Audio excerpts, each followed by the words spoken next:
Good morning, students. This is part 2 of the chapter Theory of Supply. In this video, we are going to learn first about supply schedule. What is supply schedule? Supply schedule is a table showing various quantities of a commodity offered for sale corresponding to different possible prices of that commodity. Supply schedule एक table है जिसमें हम relation show करते हैं किस price पे कितनी quantities of commodity producer ready है सेल करने के लिए. ठीक है.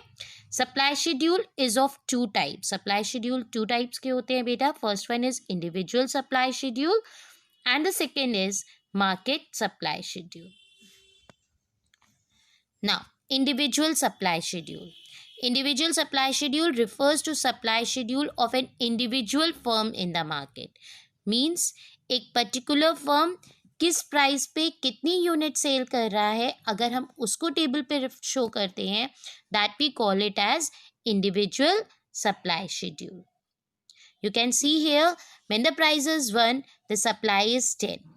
As the price increases price 2 हो गई 1 से then the supply will also increase, it becomes 20 and it goes on. When the price is 5 the supply is 50. Now market supply schedule क्या होता है बेटा? Market supply schedule refers to the supply schedule of all the firms in the market producing a particular commodity. Means market में जितनी भी firms हैं सबकी supply को आप ऐड कर रहे हो और तब शो कर रहे हो. That is market supply schedule. ठीक है. It is obtained by adding all the individual supplies at each and every level of price. हर एक प्राइस पे इंडिविजुअली आप शो कर रहे हो. You can see the table also here. That is supply of firm A, supply of firm B and at that particular price A की supply अलग है, बी की सप्लाई अलग है और मार्केट सप्लाई निकालने के लिए हमने दोनों फर्म्स की सप्लाई को ऐड किया. Thus, market supply is calculated as SM. SM means market supply is equals to supply of the firm A plus supply of the firm B and it goes on because और भी कई सारी firms होंगी. यहाँ पे हमने assumption लिया कि 2 फर्म्स हैं. ठीक है. Any doubts? I hope it is clear. Now, from the table, we can see when the price is 10, A firm is able to supply 50 goods and the B firm is able to supply 100 goods. Means market supply कैसे calculate होगी बेटा? हम A firm की supply 50 और B firm की supply 100 दोनों को add कर रहे हैं. That is 50 plus 100. It will become 150. What does this means? कि जब price 10 था तो मार्केट सप्लाई कितनी थी बेटा? 150. सेम तरीके से जैसे हम डिमांड का market supply curve market demand curve निकालते हैं शेड्यूल, उसी तरीके से मार्केट सप्लाई शेड्यूल भी निकलता है. ठीक है.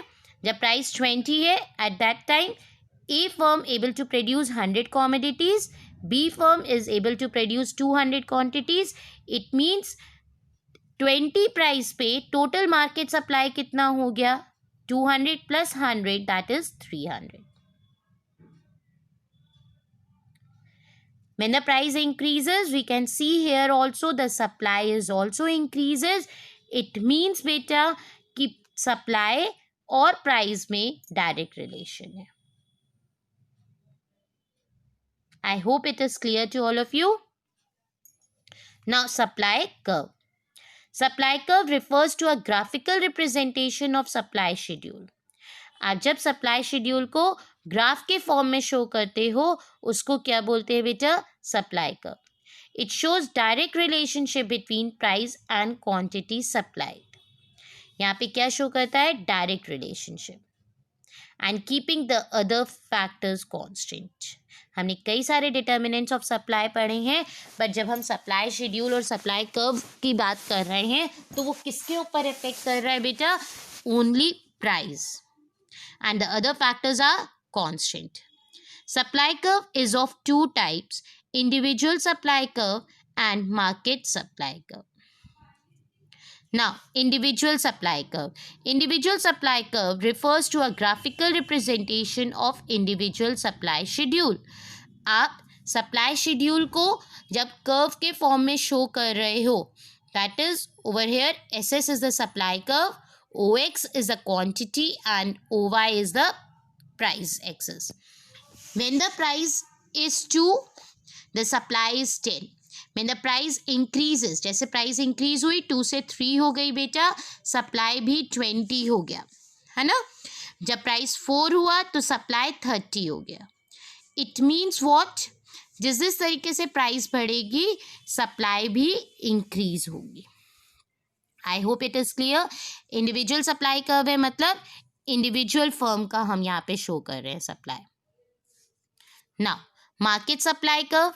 Market supply curve refers to a graphical representation of market supply schedule.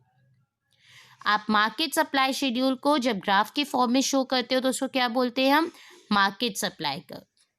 तो देखिए यहाँ पे हमने supply curve of seller A का शो किया है और supply curve of seller B का शो किया है. And when we will add the supply curve of A and B, आप थर्ड ग्राफ पे देखो, मार्केट सप्लाई कर्व ब्रैकेट में लिखा है हमने ए प्लस बी, क्योंकि ए की सप्लाई और बी की सप्लाई उस पर्टिकुलर प्राइस पे कितनी है उनको ऐड कर रहे हैं. जैसे यहाँ पे हमने शो किया, फर्स्ट कर्व में 2 रुपीज़ प्राइस थी तो ए कितना सप्लाई कर पा रहा है 10.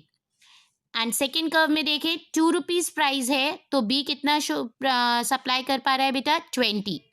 नाउ अगर हम ये चीज़ थर्ड कर्व में शो कर रहे हैं तो हमने यहाँ पे लिखा है 30, क्योंकि 10 + 20 टोटल सप्लाई 30 हो गई.